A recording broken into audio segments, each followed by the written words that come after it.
Yeah, if you have the blues, play with your players. Just pickle them, and then you'll boost your confidence, okay? Yeah, exactly. It's been a long minute, Been a hot but minute. we're back. Welcome to another episode of Juice Bros Pickleball Podcast. I've been taking a break. Yeah, we've been taking a break from content. We've been grinding a little bit. Dad's been taking care of life. Yeah. Whatever's happening in the background, foreground, prioritizing. So, yeah. He ain't lying.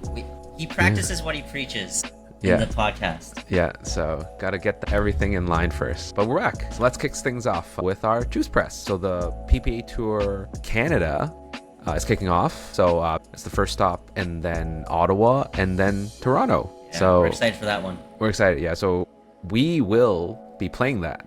Yeah, we'll be in Toronto. It's in Toronto, so we don't have to travel far. And it's at Pickleplex Downsview. If you're in Toronto, it's great. Sign up and play. First PPA, so it's great. Say hi. Yeah, come say hi. Hopefully you'll draw in a lot of crowd, a lot of spectators, great exposure, see the pros. So our second story is the Major League Pickleball. It's a team tournament format. It's different than the PPA, but MLP is a very exciting team tournament format, and they are now in the playoffs. So it's very exciting. I don't know if you've been following there's some storylines. There's some It's crazy insane. Like, you know, MLP has been known for like a lot of chirp.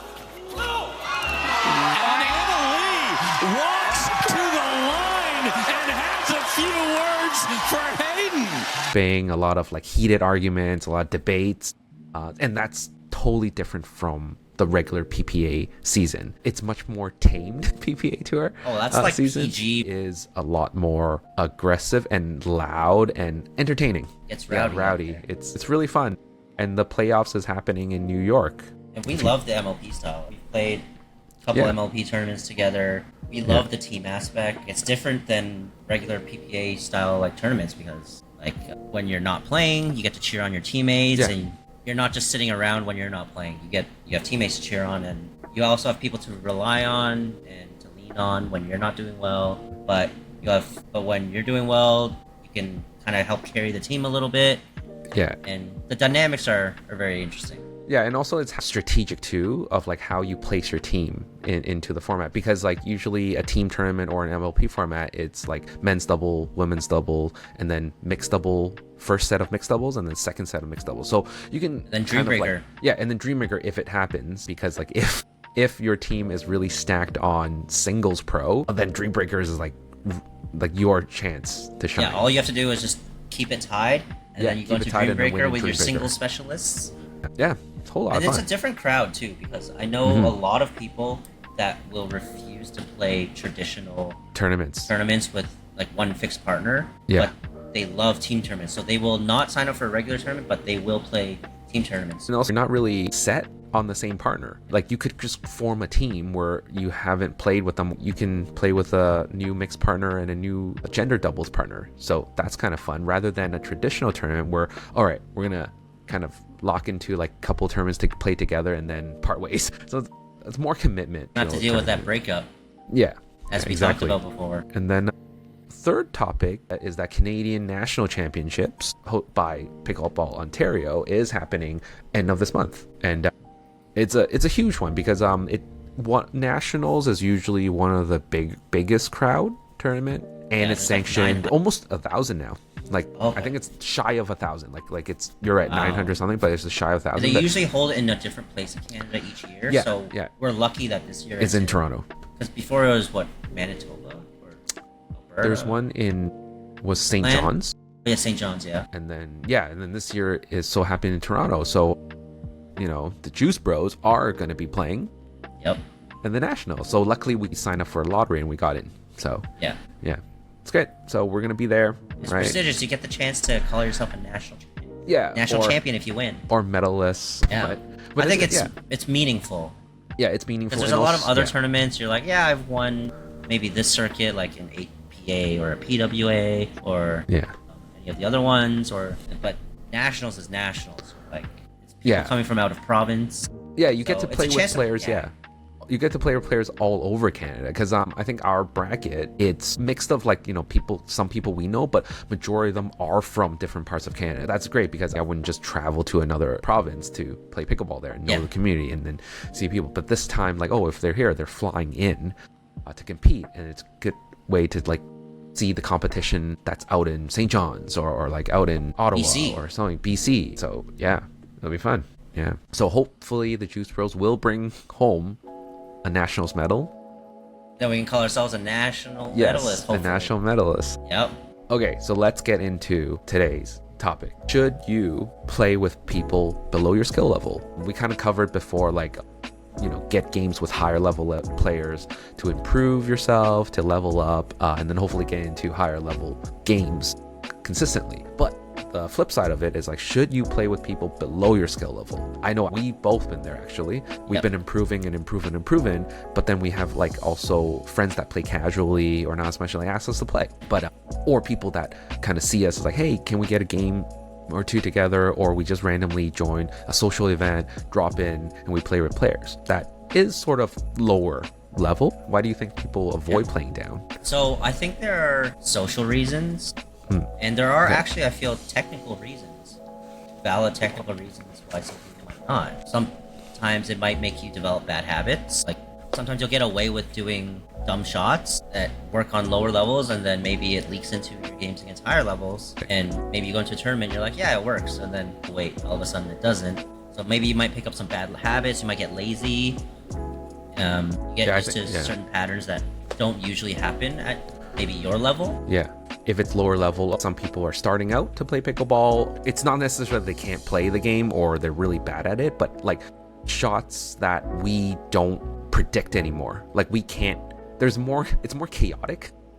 Way more chaotic. Yeah, and random of like, it, you know, when a certain shot happens, like that person decides to like just full send it mid court, and then it just catches you by surprise sometimes, and headshots you. So it's a safety issue. Yeah, it is. Because they're wilder. And also for me, I have limited court time, right? I have like certain locked in days that I can play. So sometimes like, I might not be able to play that long or commit another day. So I would want to like, maximize my time improving, or just like, okay, I want better games or more and longer rallies. It's not really a snobby thing in my opinion. Some people might think it's like snobby, but I feel like everyone's entitled to do what they want with their time. And if Davin wants to spend that time legitimately improving, he might not want to play with like weaker players because it might hinder his game. Or if I'm preparing for a tournament, it's like, I just basically won't play people that's lower level because I want to get games that's higher level just to train for tournaments. To challenge you.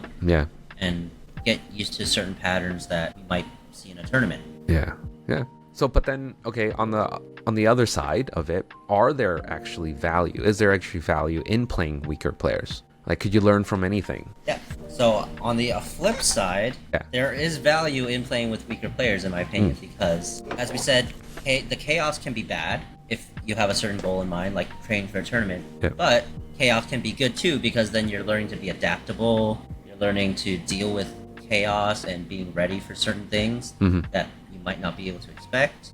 Maybe you've scouted out your bracket and you've seen maybe there's a couple players that are lower than you in your bracket. Maybe it might prepare you mentally to prepare for certain types of players. So maybe you know there's a banger, like that guy's a banger. Maybe it helps you play against people that only bang the ball and might not dink as much.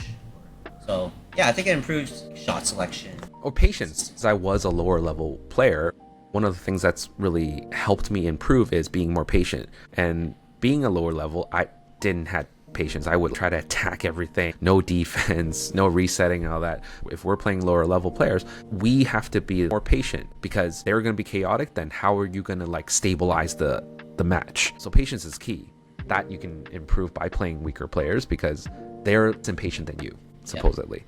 Okay, and consistency, like they're more erratic and chaotic, but then you have the consistency. So what I think in value is that when I'm playing weaker players, I'm going to work on my shots, as you said, shot selection, right?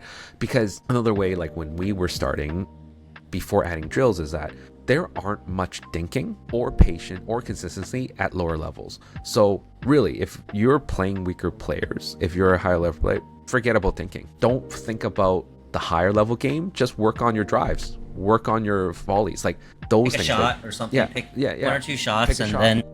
Yeah, like third shot drive. Don't even third shot drop.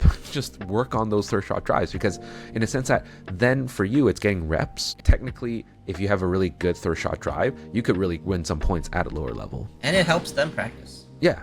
Against strong drives. Yeah. So I would say playing with weaker players, just focus on kind of selecting a part that you want to work on. Also builds your confidence. If you're... It sounds kind of bad, but sometimes it works. Sometimes you need it. Sometimes you need it.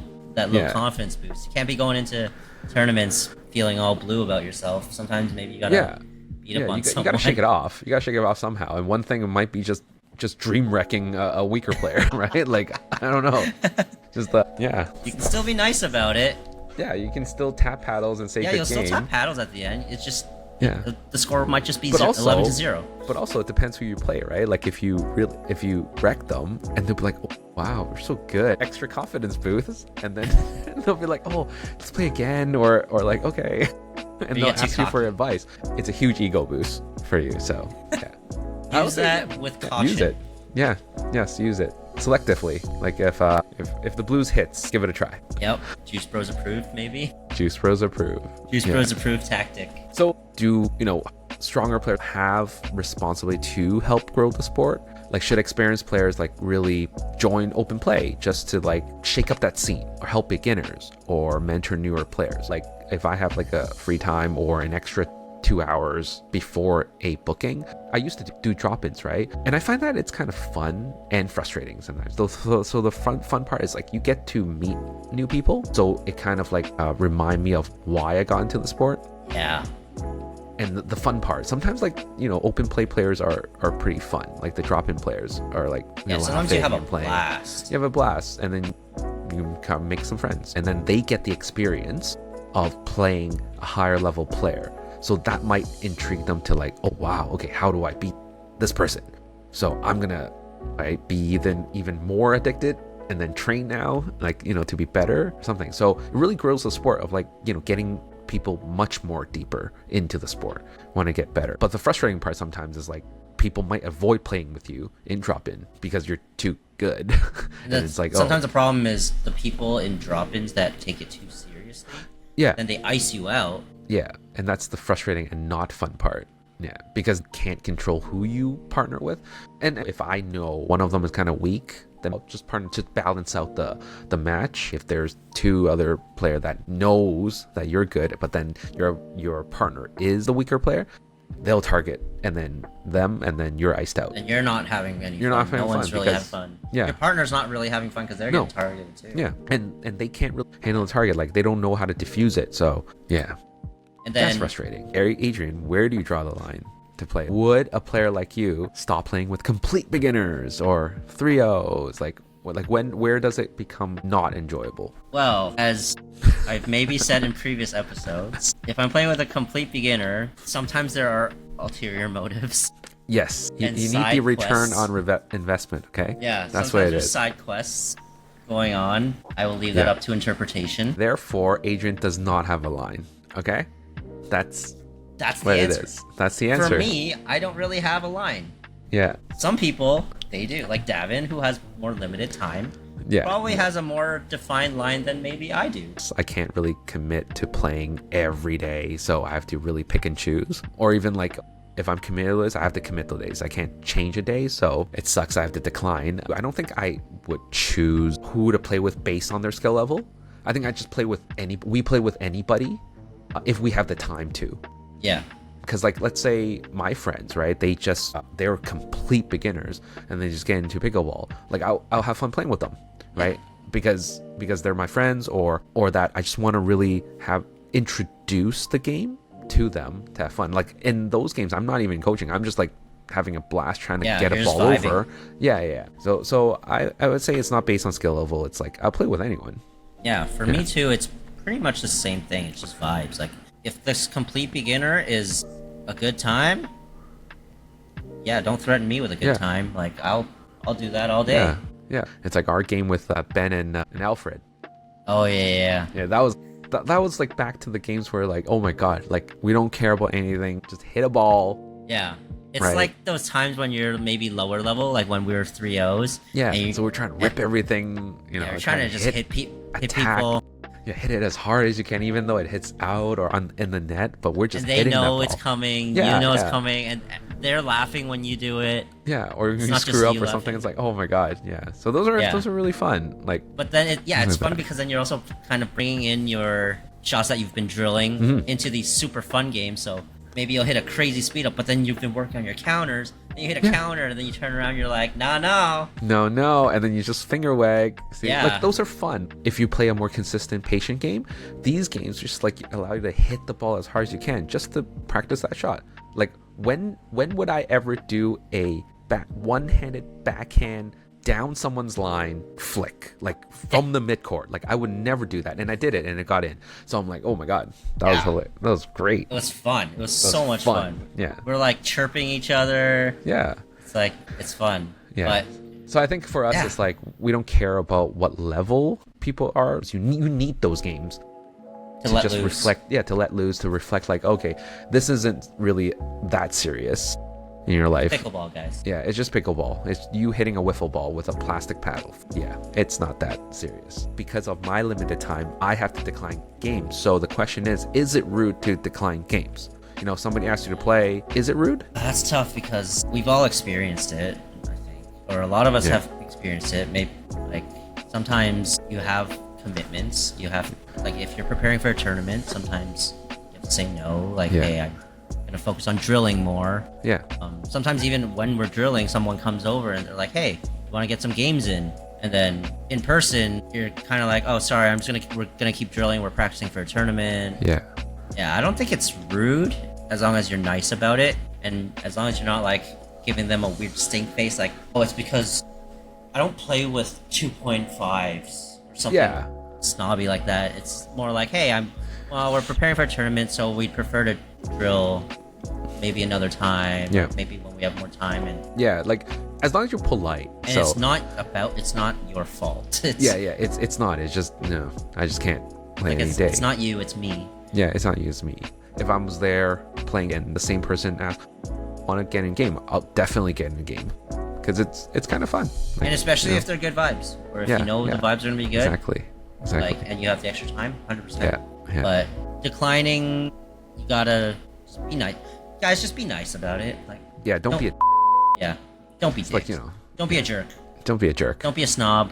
Yeah. Just Just I decline know nicely. sometimes, and if someone keeps asking you, sometimes just give in and play the game. Just play one game. Yeah. Just play one game. Yeah, What doesn't hurt. sometimes it's like it's what 10 minutes of your time, and if Yeah. you're getting nagged and pestered, just Yeah. play the game. You should have some predetermined lines Yeah. why you cannot play.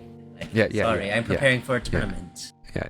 I need a book of lines. Yeah, Yes. you need a little book of excuses. You're like, here's excuse number 42 why I cannot play with you. Yeah. Yeah. Just remember which one you used on the same person. Yeah, pick up my kid. You don't have Yes. kids? You don't have kids. You have a Snap. kid. When Yeah, you have when you have a kids. kid. What? When did he turn like 6 years old? Yeah. Oh my gosh. Yeah. So yeah, again, just for regular time, just decline if you don't want to play. Sometimes a white lie never hurt nobody. Yeah. But if you don't want to play with that player, just kind of ease off with a white lie. And if it really So- doesn't work, play the one game and be like, sorry, gotta go. One last thing, I think, to end it off, like, have we ever felt excluded ourselves? Like, have people avoid playing with us, I or think like I've intentionally? experienced Yeah. that. I think I have experienced that. It's obviously not fun, but I kind of have to step back and be like, hey, I want to play up. Like, I want to play with these really good players, and if they say like no, they're too busy, then that's fine. They're entitled to their time, what they do with their time. But if they include me, 100%, I'm showing up. Like, and then I'll try. Yeah, I think so too. Like, I think I also felt excluded. When you get into higher levels, they just tend to stick together. And we know certain groups that do stay together, and it's rare that we get in. Once you get in, you're like, Yeah. you kind of circle it on your calendar. You're like, this Yo. is the day I'm playing with the good And players. also, You're this like, is the yeah. this is the day I lock in Yeah. fully. But then there's extra pressure because if you don't, then man, you're out. And I hope you get invited back, or they might not invite you back. Yeah. Or sometimes, like, being excluded is not even that, right? Sometimes being excluded, you think that, oh, you can hang, right? But they don't. So you'll always get that excuse of, we already have groups, so can't really play. Like, because I feel like sometimes, like, the higher level players have bookings. You tend to, like, oh, can I get one game in? And they'll be like, our fourth coming in, or they're just around the corner. And then you're like, okay, well, yep, message received. Yeah. Right? So, You're like, okay, yep, say it's fine. I get it.